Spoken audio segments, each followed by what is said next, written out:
Assalamualaikum warahmatullahi wabarakatuh. Waalaikumsalam warahmatullahi wabarakatuh. Masih jam pertama sudah ngantuk. Ya, Pak. Gimana kabarnya, sehat ya? Sehat. Adakah di pertemuan kali ini yang suasana hatinya sedang kurang baik? Saya. Kenapa, Put? Karena sakit. Sakit badan, saya kira sakit hati. Untuk mengawali pertemuan kita pada pembelajaran kali ini, silakan ketua kelas dipimpin untuk berdoa.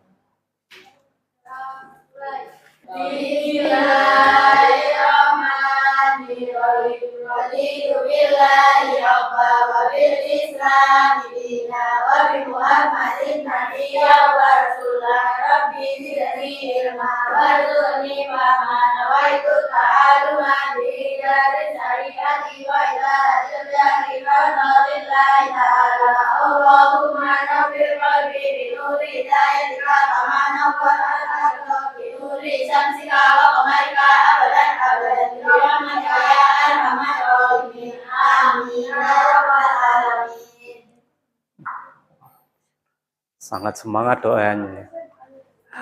Baik, pada pertemuan kali ini kita akan melaksanakan pembelajaran P5. Coba fokus ke depan dulu. Jadi untuk tema proyek yang akan kita gunakan pada semester ini, bisa dilihat di depan, yaitu suara demokrasi. Dengan topik pemimpinku penjaga amanahku. Jadi seorang pemimpin itu menjaga amanah dari bawahannya. Paham?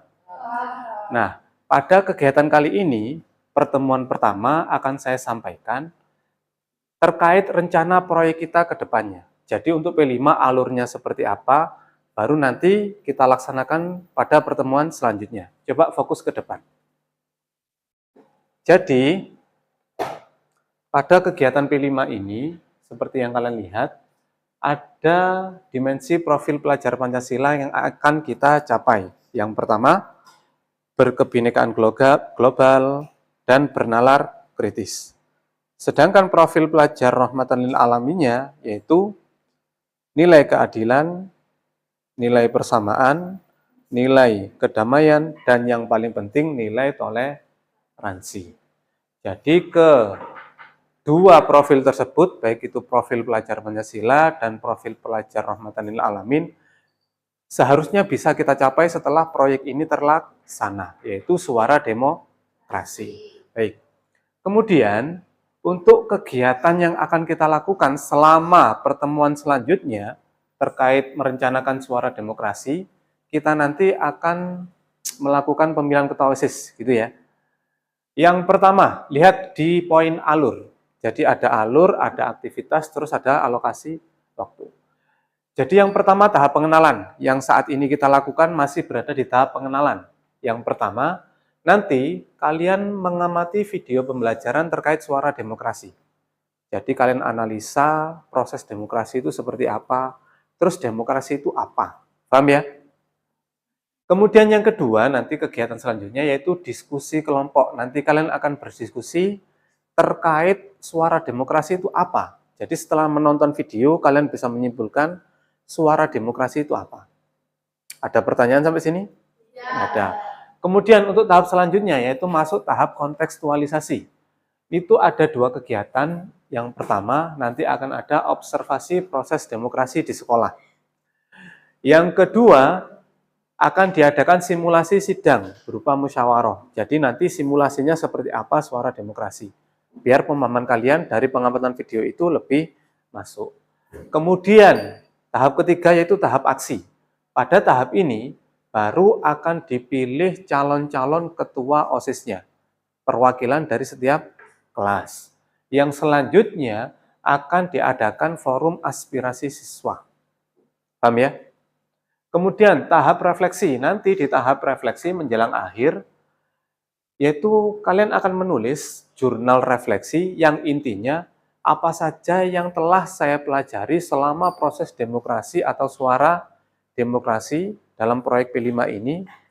Jadi apapun yang kalian dapat, baik itu ilmu, pengalaman, nanti kalian tulis di jurnal refleksi. Sampai sini ada pertanyaan? Kemudian silakan fokus ke depan, di layar sudah tertera terkait suara demokrasi. Yang pertama, apa yang dimaksud dengan suara dalam konteks demokrasi? Coba Cindy, baca yang kerasin. Apa yang dimaksud dengan suara dalam konteks demokrasi? Demokrasi merupakan bentuk pemerintahan di mana semua warga negara mempunyai hak yang setara dalam pengambilan keputusan yang dapat mengubah hidup mereka baik secara langsung maupun perlahan. Tuh, kalimat suara di sini adalah hak kita untuk menyuarakan pendapat kita. Contoh, dalam konteks pemilihan bupati misalkan. Bagi yang sudah memiliki KTP atau usia di atas 17, itu kalian memiliki hak untuk menentukan nasib kabupaten kita ke depannya dengan cara apa? Memilih pemimpin mana yang kita sesuai, yang kita cocok sesuai dengan visi misi kita, atau visi misi yang disampaikan oleh setiap calon tersebut. Paham? Setelah itu kita tuangkan. Jadi misalkan ada 2 calon. Pemilih total anggap 100. Jika 50 memilih ini, jika 48 memilih ini misalkan. Terus di sini sisanya berapa? 52. Misalkan yang nyoblos baru 50, di sini 48. Nah, di sini suara kalian sangat menentukan. Kalau kalian nyoblos ke sini semuanya, maka jumlahnya imbang, akan diadakan pemilu ulang. Tapi kalau kalian pilih ke sini, yang awalnya 50 jadi 52, maka gara-gara 1 atau 2 suara kalian, ini jadi terpilih menjadi bupati di kabupaten. Paham? Jadi mengingat pentingnya suara setiap orang. Ada pertanyaan terkait itu? Kalau tidak ada, silakan langsung amati video berikut. Pemilu di Indonesia. Bagaimana Indonesia bisa memiliki presiden? Ya, presiden dipilih melalui pemilihan umum atau pemilu. Indonesia mengadakan pemilu sebagai praktik demokrasi. Indonesia sendiri adalah negara demokrasi terbesar ketiga di dunia. Apa itu demokrasi? Demokrasi berasal dari bahasa Yunani, demos dan kratos. Demos artinya rakyat dan kratos artinya pemerintahan. Dalam demokrasi, rakyat ikut berperan dalam pemerintahan dan semua kebijakan harus mengutamakan kepentingan dan kesejahteraan rakyat. Sistem pemilu ada dua macam, yaitu sistem distrik dan sistem proporsional. Pada sistem distrik, satu daerah pemilihan hanya memilih satu wakil. Calon yang mendapatkan suara paling banyak dianggap sebagai pemenang. Di Indonesia, pemilihan DPD mengikuti sistem distrik tetapi berwakil banyak, yaitu dipilih 4 wakil DPD di setiap provinsi. Pada sistem proporsional, tiap partai politik mendapatkan kursi sesuai dengan jumlah suara yang didapat. Sistem proporsional inilah yang dipakai dalam pemilihan DPR dan DPRD. Partai yang mendapatkan suara lebih banyak akan mendapatkan jumlah kursi yang lebih banyak juga. Lalu, apakah semua partai yang mendapatkan suara dianggap lolos? Belum tentu. Ada yang namanya ambang batas parlemen atau parliamentary threshold. Jadi setelah melakukan pengamatan dari video suara demokrasi tadi yang tertera di depan, ada enggak yang bisa menyimpulkan apa itu suara demokrasi?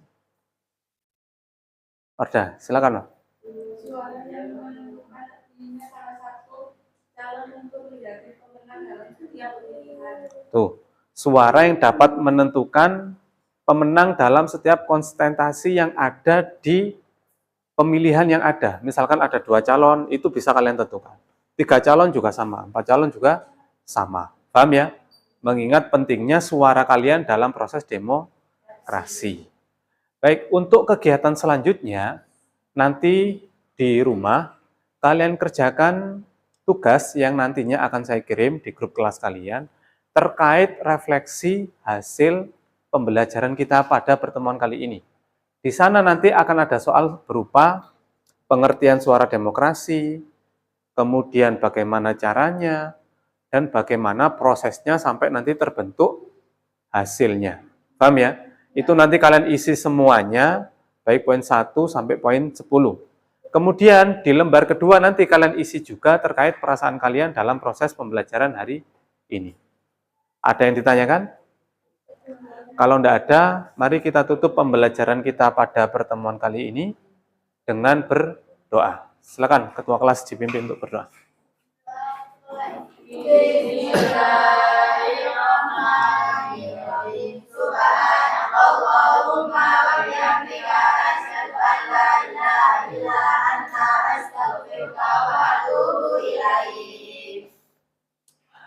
Baik, terima kasih atas partisipasinya. Tetap semangat belajarnya. Saya akhiri. Assalamualaikum warahmatullahi wabarakatuh. Waalaikumsalam warahmatullahi wabarakatuh.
Loh, kalau di sini sudah suara-suaranya